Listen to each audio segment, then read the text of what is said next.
Muling nakakuha ng hinihinalang human remains ang mga tauhan ng Philippine National Police mula sa lawa ng Taal.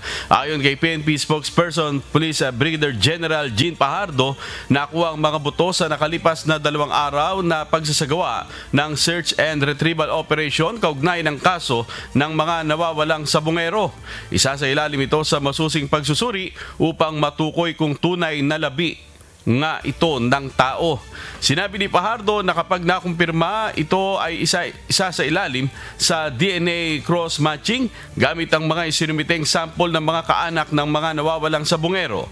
Bukod sa mga buto, nakakita rin ng mga otoridad ng mga personal na gamit gaya ng damit, tsinelas, sapatos, sombrero at hoodie.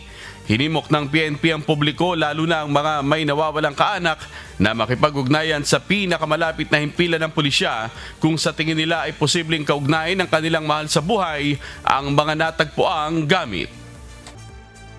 So, importante po yun na makipag-ugnayan sila kasi hindi natin inaalis yung posibilidad na maaaring maliban dito sa posible na mga remains ng missing sabungero ay maaari din. Kung maalala nyo, may maraming nag-report na nawawala ang kanilang mga kaanak.